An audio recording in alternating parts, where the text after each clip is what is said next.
Tribunal reserves judgment in Atiku's petition, says date of delivery will be communicated to parties in dispute. Senate President Akpabio stops El-Rufai from addressing strong petition on Kaduna insecurity. Privately owned helicopter crashes and went up in flames in Ikeja, Lagos. And outside of Nigeria, Mali and Burkina Faso won against foreign military intervention in Niger. And protests erupt over detention of Senegalese opposition candidate Ousmane Sonko, leaves 2 dead. Tonight on Politics HQ, we will be discussing the current ministerial screening by the 10th Senate that is ongoing. And to discuss this, I have former Senator Shehu Sani, and I also have in the studio here with me Mr. Joe Femi Dagunro, a public affairs analyst. I am Benga Borowa. Stay with us. Politics HQ. We'll be right back after this break.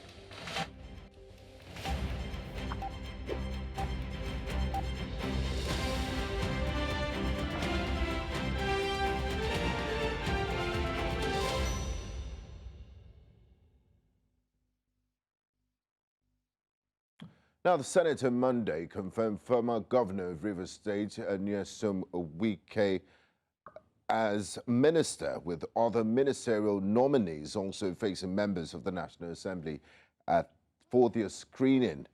A list of 28 ministerial nominees was released last week as Nigerians continue to react to the nomination, which have youths, women, and former state governors and technocrats expected to soon become ministers.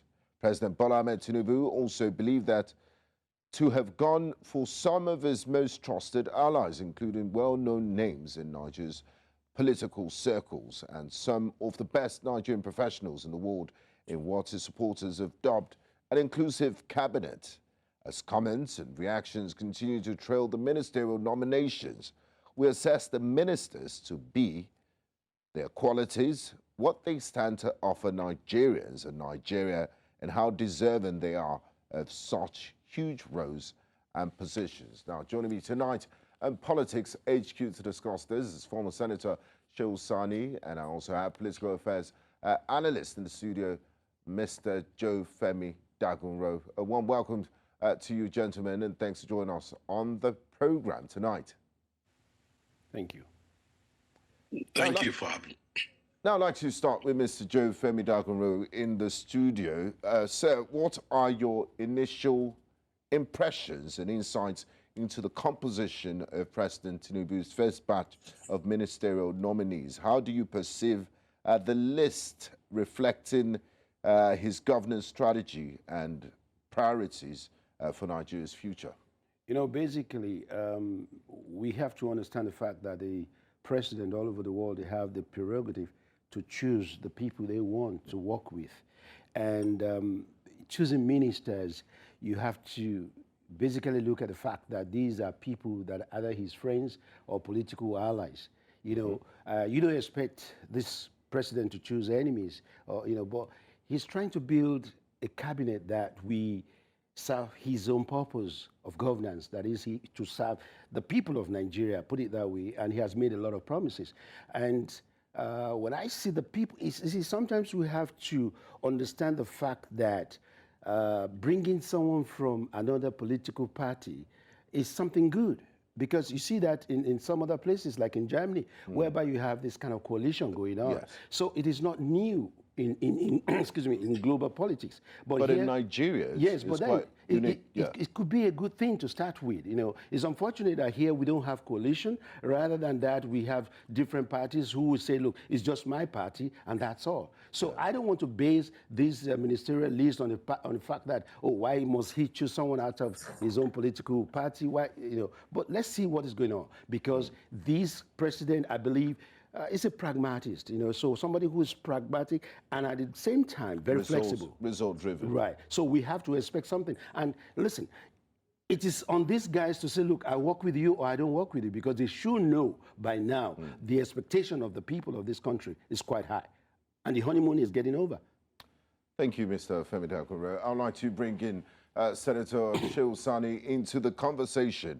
Quite unusual, like Mr. Joe Femi Dakure mentioned, that you have a member of the opposition in the cabinet in Nigeria. And it's also quite unusual to have former governors as ministers, because a lot of people think, you know, it's a step down politically. Now, the inclusion of 4 ex-governors in the ministerial list is an intriguing development, and the president nominated 4 former governors, including Nasir El-Rufai, Abubakar Badaru, Dave Umahi, and Nyesom Wike.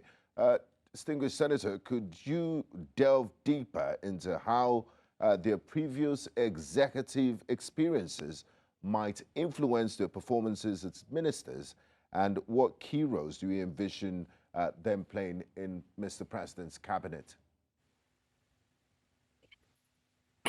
Well, first of all, thank you for having me in your program, and I must beg your pardon for the light. Maybe you can see some. It's not as clear as we may want.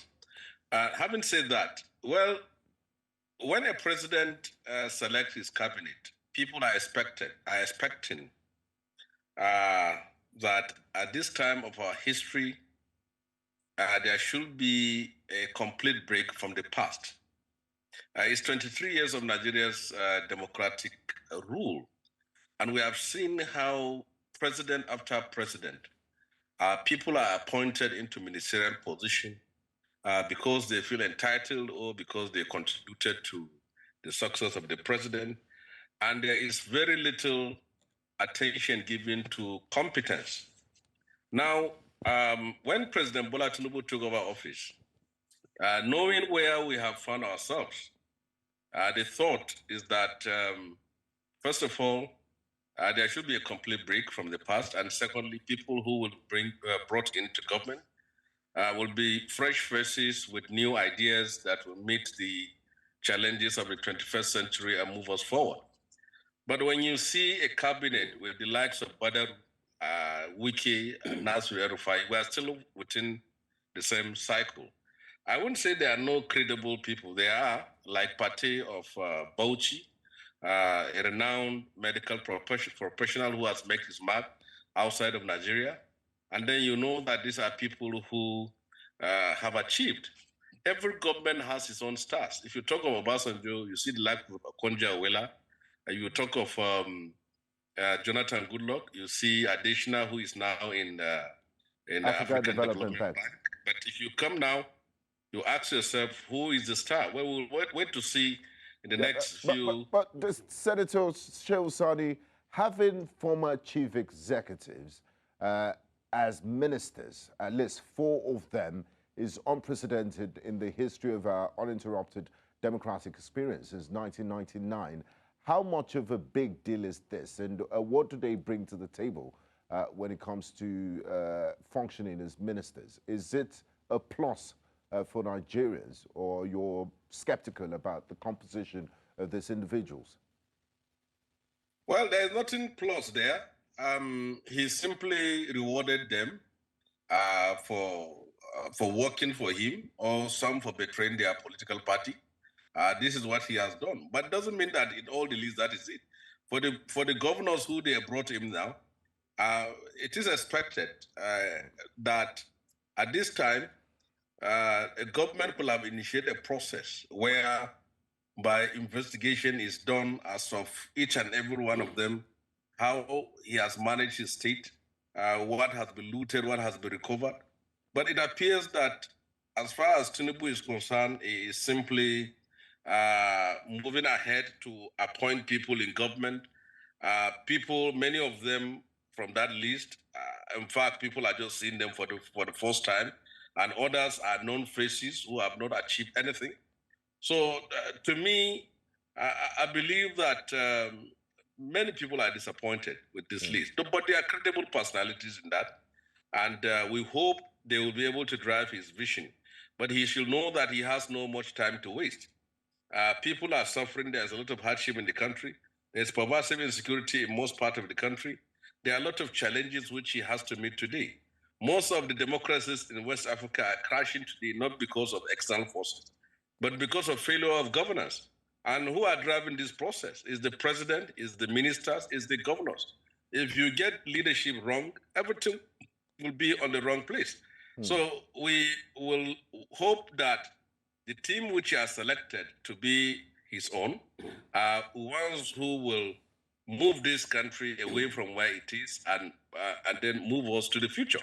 But if it has turned out to be like any other political appointment, you can remember when in 1999 Obasanjo took over office, he applied the same formula, bringing in people who have contributed and worked for him. Before you know it, 4 years is gone and nothing happened. So we are now into another period. Nigerians have that culture of giving you the benefit of doubt. In the next 12 months, we'll see what will be achieved. And then we will now assess the government, whether it is moving. But the good thing about it is that he has a track record of making sure that he keeps the best and will also act when people are not working, when are not performing. Very, very important. So in that respect, it's unlike Buhari administration, where you'll be appointed a minister and you fail and they will keep you there for 8 years.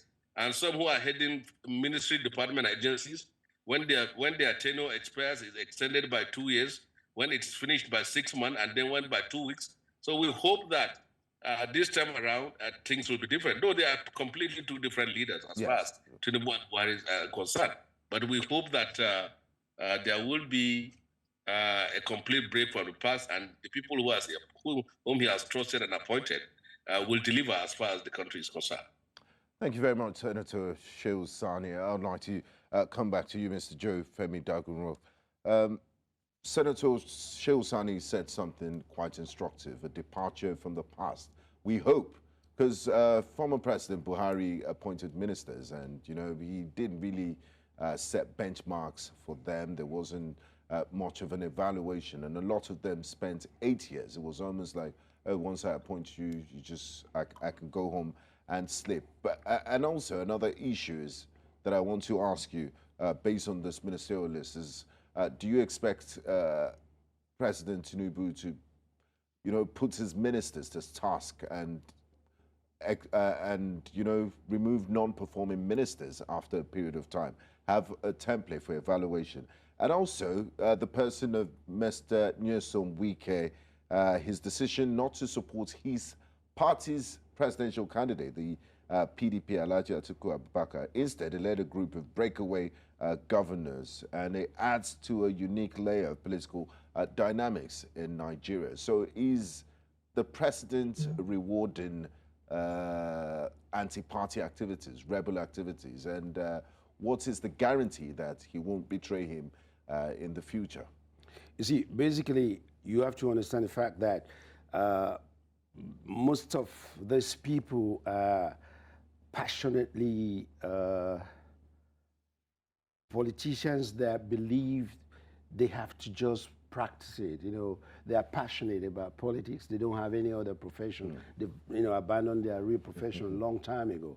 And you know, rebels or no rebels, you know, people just have to find a way to keep themselves in the game. You know, and so if Nyesom Wike has been able to keep himself in the game, fine for him. And you know, you have to see the track record of these people. It is the track record that matters. And then who is the president? The president of this country is President Bola Ahmed Tinubu. He's got a vision. He's got his own ideas of what he wants the people to do. And that is why he's going to fix them in the places they are competent. You see, it's not just because you've been a governor for 4 years or 12 years. That's not the issue. But are you competent to be a minister? Will you perform? And if you don't perform, can we tell you to get out of that place and bring somebody who can perform? These are the things we should be asking the people to do. And it is not just to say, bow and go. Yes, we should be asking questions. We are still not growing in that area whereby just say bow and go, take a bow and go. We should ask questions. We should test the people. It is not because you've been a governor for 8 years or 4 years that you will be a good minister. That is not a criteria for being a good minister,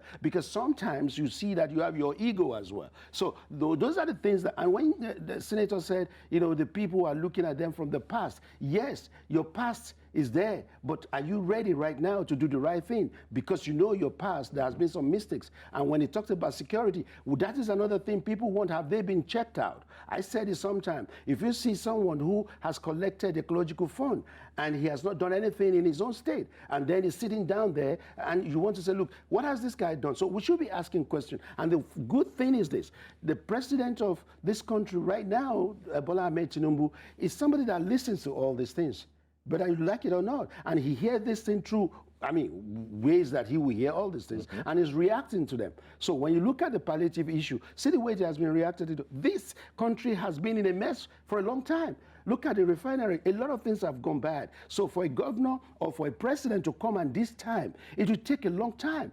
3 months, 6 months is not enough. 1 year is not enough to fix Nigeria. But along the line, he might make mistakes. Will he be able to correct that mistake? Will he be able to say, look, this is the new line we're going? Look, the boldness to come out and address the country, that's something else. You know, to say, look, I've heard you. I made this comment. Departure from what we're used to in the last administration. You see, the journalists can ask questions. He's allowing people to do their job.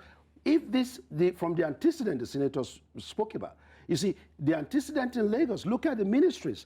Look at what he created. If we look at the antecedent of this president, we say, look, yes, he's done a good job in the state, but Nigeria is more than a state. It's about 36 or 37 states. So he has to bring people, whether from whatever party, and let us unite this country. We can only make it. Look at what's going on in ECOWAS. This guy has to be all over the place right now. So the world is looking at us. Look at the inflation that is going on. Look at the economic strategy. We have to depart from the theory of economics and see the reality. Listen, if you look at what Harvard, Oxford, and every other person has been teaching, they have their problems as well, despite the fact that they have the best universities where people run to. And now they can't solve their own problems. Look at what happened in Brexit. So our problems are unique to us, and we have to find a way, a local way. And look, bringing people from outside this country might not necessarily mean they can help us. Yes, in some area. You understand what I'm saying? Yeah. So now the people here, even if, I mean, not only the governors are there, you have Edu, you have Oyedele, who has just resigned from PwC. To take that risk to resign from such a good job. All these people, they have, brains, they can work, and look at the young people coming in. See, it is not that. I tell you, in Germany, you have Wolfgang Schäuble. He was the Minister of Finance, Minister of Economics for almost 16 or 20 something years, the longest serving guy. So he believes across parties. Yes, and from CDU to whatever. So let us begin to move from that old path and move in the right path to say, look, let's give it a chance. The chance is there. Within the next few days, the next few months, we should be able to see how these things work. So it's competence for you? For me, it's competence and transparency. We have to be transparent. If you are not coming out to do the right thing, let's ask you questions. And if you are not competent to do it, let's move it to where you are competent. And if you can't still do it, we'll tell you goodbye. Thank you very much. Now, Senator Shehu Sani, when the president was campaigning at the Royal Institute of International Affairs in Chatham House, he did say one of his strong suits was delegating and appointing people that are competent and will do the job. And therein present was the former governor of Kaduna State, Nasir El-Rufai. Today, during the ministerial screening, he was grilled about the state of insecurity in Kaduna, and then the Senate President, Godswill Akpabio, intervened and, prevented him from further interrogation. Two questions here. What do you make of that interruption by the Senate President? And also the culture of bow and leave that Mr. Joe Femi Dagunro did mention earlier, that you can't just bow and go. You should critically interview this ministerial nominees, because they're coming in for serious business. And also the culture of, screening nominees without portfolios. Why is it important to have portfolios attached to it? It's 23 years of our uninterrupted democratic experience, and we're still going on with this culture. So you might end up having square pegs and round holes. What do you make of this? Well, you see, the most important element of a democracy is leadership. And how we recruit, elect, or appoint our leaders determines the course of our society or nation. If you watch how the US Congress grilled political appointees. If you watch how the British Parliament grilled political appointees, then you wonder whether you should call Nigerian Senate or Nigerian National Assembly or Nigerian Parliament truly a parliament. Because when people are invited, or when people are summoned, or when people appear before the National Assembly, they're supposed to be asked, first of all, about their conduct. Secondly, about their capacity and competence. And if there are issues raised against them, those things have to also be put on the table. But how do you invite a political appointee for screening, and then one speaker after another, you end up saying, he was my classmate, we were good friends, I know him for a very long time, he has performed. That is for you. We're talking of someone who is going to head an important organ of government and will preside over the affairs of that section of government for the next 4 years. Most times, you find out that the screening is more of a press singing, more of a psychophancy, more of a kind of friendship activity, as if people are in a beer parlor. I can't imagine how a state governor or one who has held political position will come before you without you taking your time with details of questions you're going to ask him. Watch how American Congress, sometimes about what you say, sometimes about what you did, sometimes about what you are being attached to. All these things, you have to clearly state it before the country. People don't pay prices for what they have done in this nation. They get away with it. They eat their cake and have it. Elected persons who are in position of authority to question political appointees sometimes mortgage, subordinate, and they behave like cowards. During our time at the 8th Senate, we can't invite you as a political appointee of the president for you to say you will not come. Once you are before us, you know that you are before a parliament of the country, and you will be grilled thoroughly. So the idea of bowing and go, and tomorrow you end up complaining that the person who is appointed there don't know his job. We have seen it during the Buhari's time, where a minister said he was appointed into a ministry, he doesn't know anything about it. So, and he passed through the grilling process. And then a petition is presented before someone, you're blocking people from reading that petition. What kind of parliament is this? What kind of National Assembly is this? So people, as if when political appointees appear before them, it's as if they are the ones, as if they are afraid of them. Now, Senator Shehu, we have, amongst this ministerial nominees, there are former governors, lawmakers, professionals, advisors, and even serving parliamentarians. Do you think the reason why there's this sort of camaraderie and, to use your exact words, this sort of beer parlor type of fraternity going on is because they're familiar with each other and there's a spirit of esprit de corps, and they don't want to seem antagonistic to their friends and associates? Well, you see, we are a developing country. And it is only when we get the best in the position of power, or position of authority, that we can make progress as a nation. If each time people who will occupy position are simply our friends, our loyalists, and people who can bow to us at any time, that's why we are still here. You must grill a political appointee based on his own resume, based on his own character, based on his own conduct, based on his own behavior or misbehavior. Now, talking about grilling, permit me to interrupt you. How can a political appointee who has made inflammatory religious matter? Oh, yes, I'm coming to the person of Malam Nasir El-Rufai.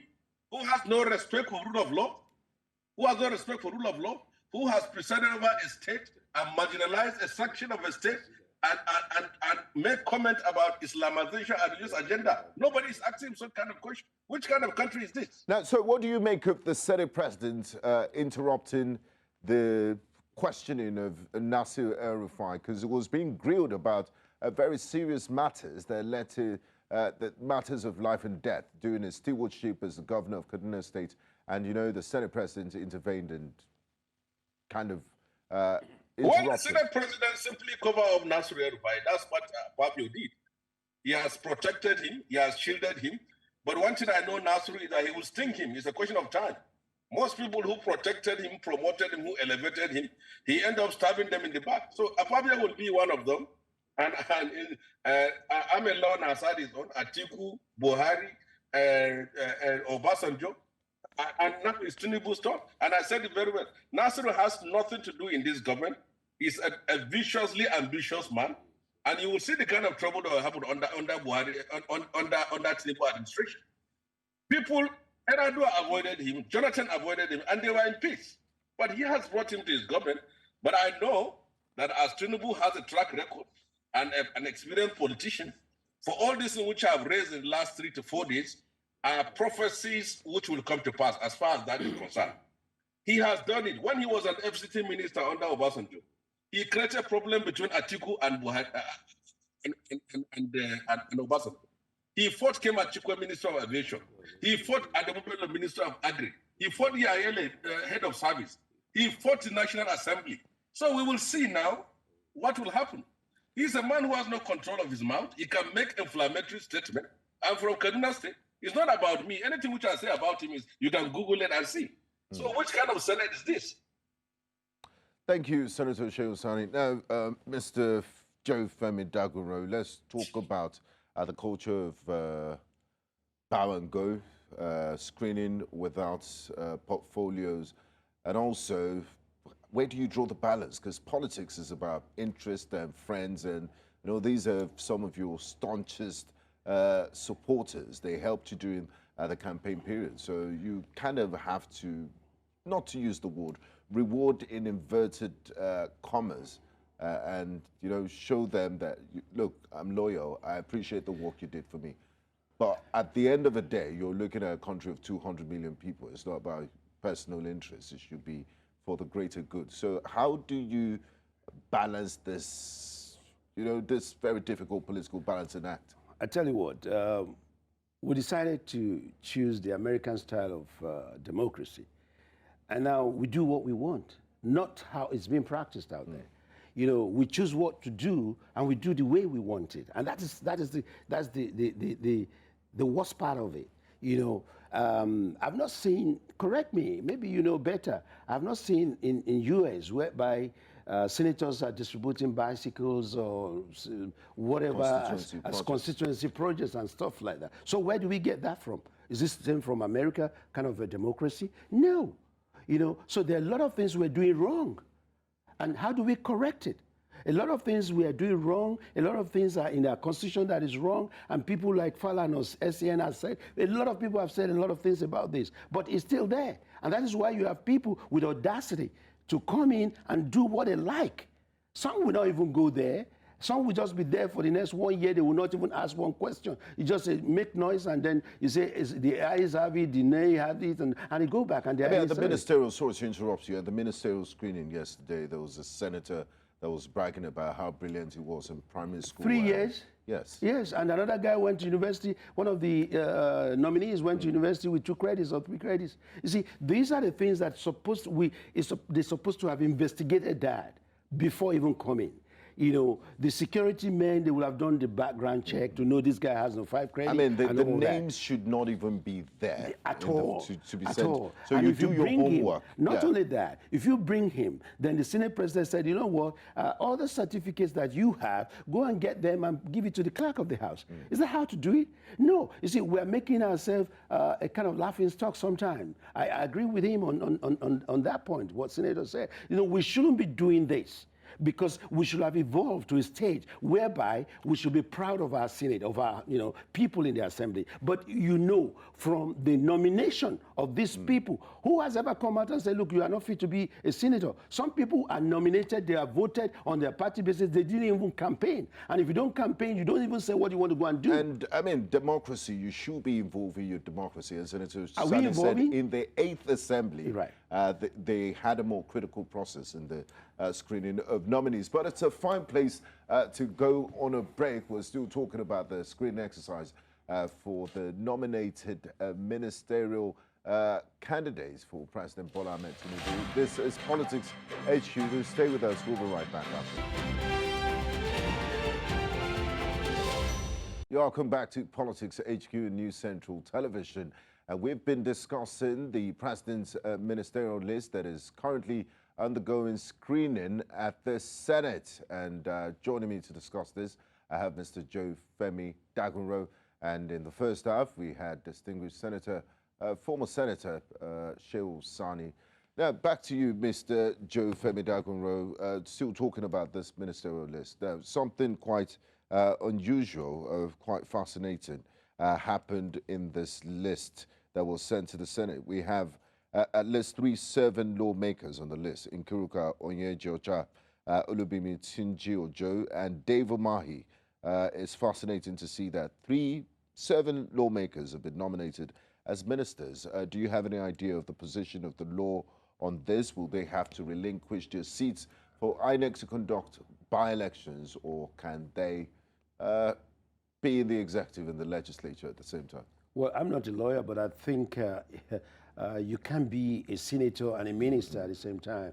I mean, that's logically. Yes. And then I think they have to, relinquish that position. And just like Badabia Mila and all the other people, they have to. I mean, that's what the law, I believe, clearly stated on that. Thanks for clearing the air on that. Now, to the meat of the discussion, there's a reason why the Constitution said, you should have ministers. And they've also imposed a time limit to it within your first 60 days. That means the makers behind this law knew the importance of having your ministers in place. What are your expectations, and how important is it to have ministers in place to drive policy? Because in the first 60 days of this administration, we've seen earthquaking policies that have been passed without ministers. So what is the duty of a minister in delivering the president's plans and manifesto? You look at it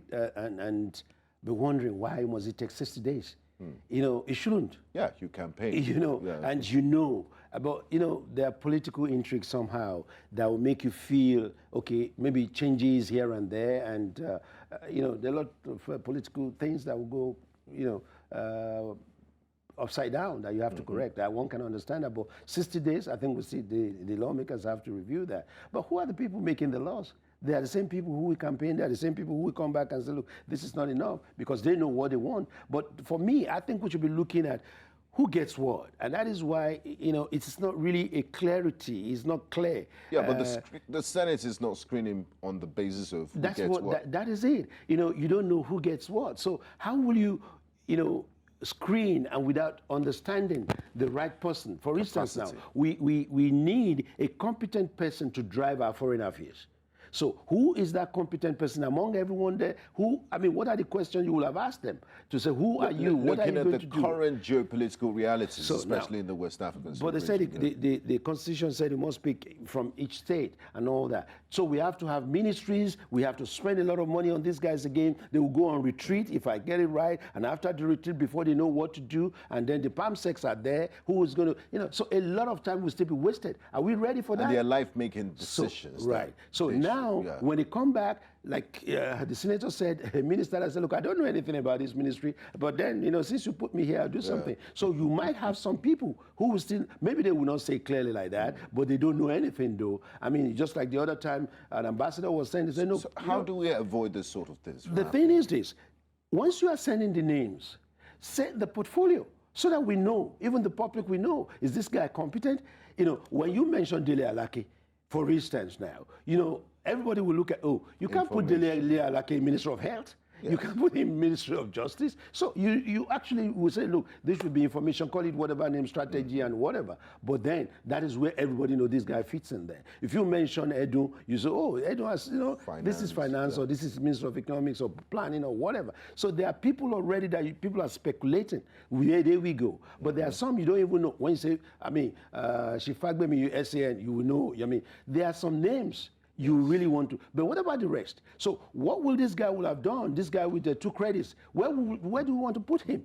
So how is he going to manage the people, the brilliant people? Sometimes I don't want to base brilliancy about the certificates, your academic, whatever. Yeah. You might be, extremely good to do what. But then if we had known, then people might say, okay, let's pardon him. This guy has an antecedent. He's got, a lot of things. Who is going to manage these young people now who are in the fintech industry?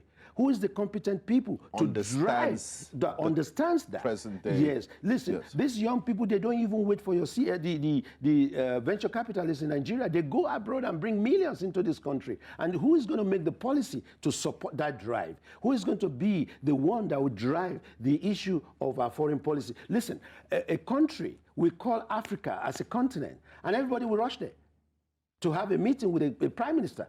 The whole continent will move. So can Nigeria call the continent or of Europe and they will the world fly to this place? And look at some of the disgrace they give to our people when they go. So we have to begin to drive this. There should be a sense of urgency. And that is why you see in Kenya, they are beginning to say, listen, Kenya Prime Minister or the president of Kenya, Ruto, he went to Djibouti. He said, listen, from now on, don't spend dollar, don't do dollar business with me. So let's spend our money. And he's promoting that within the East African country. What are we promoting? ECOWAS has not been able to come to compromise to say, look, this is the currency. AU has not been able to come up with that. So, and then we are now. It shouldn't just be a giant with clay. So we should drive it. And now South Africa is saying, look, this is what we want to do. They created SADC, South Africa Development. So they have their own thing. So ECOWAS is not moving. If you go to Cameroon, you will see the way you will be treated from the airport. So are we just going there and you just flash your passport the way the European citizens are doing? No, you are queried. Look at what happened in Seychelles the other day. They even said Nigerians should not come again. Who is now ready? Who is the minister? Who is the competent person to talk about that? And that is why we need these ministers to resume as soon as possible and begin to drive this country. As a matter of national importance. And look at what's happening in the area of economics right now. Central Bank is saying something. We don't have a minister to drive that. What has happened right now in the forest market is driving the market. It's crazy. That people don't know. Importers are groaning under the manufacturers. There's a lot of uncertainty about the economy. Now, let's talk about the nominees. President Bola Ahmed Tinubu has nominated 3 of his advisors to assume ministerial positions. Dele Alake, whom you mentioned earlier, Wale Adu, Hannatu Musawa. Could you provide an analysis of these advisors, the role they've been playing to the president and also the transition to ministers? How might they influence the president's decision-making process and policy implementation? And will there be other appointments to replace them? Will the president also, because a minister acts in the capacity of an advisor. So are we going to have Dele has been replaced. Yes. Dele Alake has been replaced. Okay. Yes. So, it's a strategy. He needs these people at that point in time to drive his policies. They are close guys to him. These are his closest allies. Yes. And you need his closest allies, excuse me, at that point. So now is the time to release them to go and do what you have agreed to do. Edu has been a competent person right from time they've worked together. Most of these people, they've been with him for a long time. And that is why I'm saying you work with the people you know, and you work with your friends and allies. You don't work with enemies. So now, and those people who cannot comply with your instruction, you get rid of them. So this is what I call pragmatism. And then if this man, the president of Nigeria, is a flexible person, he can even take you out of that place, he places you and give you another chance. But if you see his antecedent in Lagos, that's what we have to always refer to. He kept the people for 8 years. He kept some of them, he distributed them after, I mean, in court now. He sent them to other places because it's like he has groomed them. And that is why he said that And quite a number of them became governors. That's it. So you might not be surprised that even some of these people will still go back at some point in time to become governors, to become other things they want to be. But this is what is good about President Tinubu. And then for Nigeria... And that's what he highlighted at Chatham House. Like, right, exactly. And you see, he's very good at delegating. That one, people took it, into different, the connotations came into it and that. But what I'm trying to say is this: let's begin to know, let's begin to set agendas. We as citizens, we can set agendas as well for our government. But it seems that we seem to look at only one area of saying these are the people from the past. What about the new guys? You need some people, the new ones and the old ones, yes, to come into it, because the new ones will make grievous mistakes that the old ones, they already know. So you can't just say we need all these young men and women to come in. They will make serious mistakes, and we can't afford to make such mistakes. So it's nice to have a potpourri of experience. That is it. That is it. The old guys, we guide the new ones, but let's not leave it all for these old guys, because energy is draining out of it. Now, Mr. Joe Femi Dagunro, in the President's manifesto, the APC's manifesto, titled Renewed Hope 2023, Action Plan for Better Nigeria, President Tinubu said he will work with the National Assembly to increase women's participation in government to at least 35% of all governmental positions, with 25% women representation amongst the ministerial nominees. We do know that there are 11 names that are missing because the Constitution says you should cover 36 states. And even if he gives the whole remaining 11 positions to women, he wouldn't have met that 25% threshold that he promised. Now, how would you assess the level of gender inclusion in President Tinubu's ministerial list, and why is it important to also have women on board? I think every country now is gender sensitive. To a lot of things we're doing now, we begin to respect our women more. If you look at the corporate sector, you see that more women are coming up gradually. And but that does not say that if they are not in the ministerial list, they cannot hold sensitive positions. We have commissions, we have MDAs, and all these other things. We give other people the opportunity. And then there is still the opportunity, maybe after 2 years or 3 years, you may want to review the performances of all this and bring in new ones. Should it be women for women's sake, or women that are competent and will do the job? Naturally, some feel it's tokenistic. The Ministry of Women Affairs, of course, it will go to a woman, and they feel we need to do better than that. Yes, if you look at the statistics that came out recently, even entrepreneurial spirit in women is higher than the men. And women, they are more than men. Go to places, you'll find out. So, but I think women generally, they don't want to be pushed aside because they are women, or they don't want to be given the opportunity because they are women. They want to be assessed based on competency, based on their education, based on everything that but that will not still give equality. But the point I'm saying is this: women deserve this representation. But what about the political parties? Have the political parties been brave enough to select women to be governors, to select women to come in? From the internal process? Yes, even to be chairman of local government. So we need to revisit that, not only when it comes to the federal level. Let's look at the state level. Let's look at the local government level. How many women do we have as councillors in Nigeria today? So we have to begin to teach that right from primary school.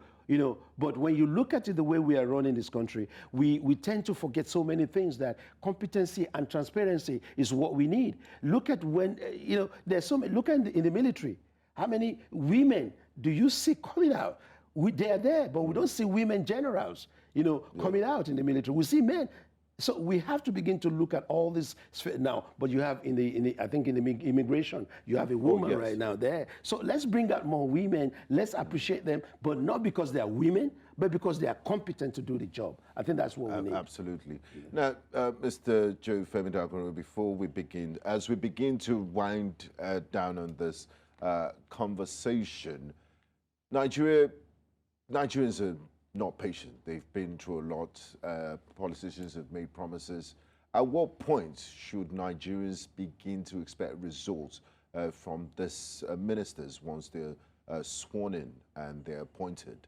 What will be a fair time to, evaluate their performance and see, look, this A-team that the president has brought together Have they performed? Have they not performed?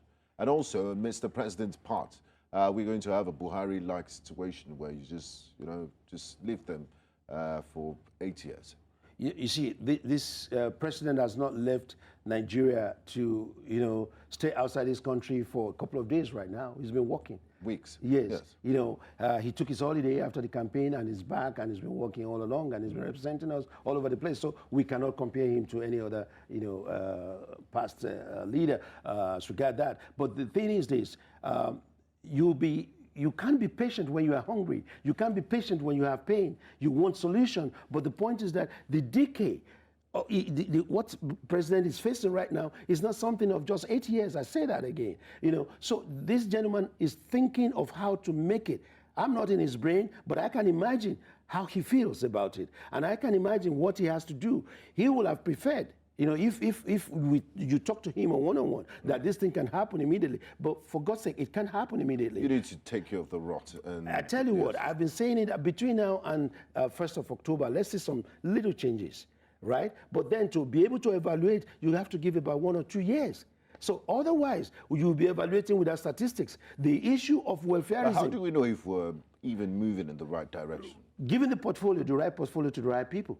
That will first of all signal that, look, these are the good people, they can handle it. Then the ministers will have to brief the nation and say, this is what I want to do. These are the agenda set before me. Carry them along. Yes. Yeah. So once you sit there, people say, right now, I understand, the Minister of Health is coming to take care of the health center. The primary health centers will be improved upon. The Minister of Education is telling us that, okay, even if the school fees is up, your loan is ready, you can pick it up. Then the Minister of Work is telling us that all these roads that have been neglected, we are completing them before we start a new one. Then the Minister of Water Transportation is telling us we are getting badges, we are doing, this is what we want to. It is not just to say, I can assure you. People are fed up of that, I can assure you, especially the young ones. The moment they said, I can assure you, they say, oh, we've heard that before. And this is what we have to, if we have the ministers, let them get the right people, and then let's know, how are we going to spend the money?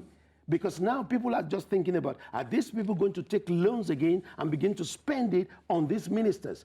Then who are these people? What kind of cars? Even to the extent that people want to know the cars these people want to ride. It is not enough to be riding all these cars. Look, if we want Nigerians to sacrifice, Nigerians are easygoing people, they can sacrifice, but they want the leaders to sacrifice as well. So you can't tell us to sacrifice, and you are not sacrificing. There are certain things that the president must enjoy, whether we like it or not. His security cannot be compromised. There are so many things people have to enjoy. But please, followers at that level must be able to show what the masses, we are appreciating them. And it is the masses that will say, look, next time we need this guy to come in. So, but it is not enough to say, let's analyze, let's give this man a pass mark or wrong mark within the next few months. No, we can't do that right now. No statistics and no basis for that. Thank you very much, Mr. Joe Femi Dagoro. It's been an absolute pleasure talking to you. I do appreciate it. And also Senator Shehu Sani, who joined us earlier in the first half.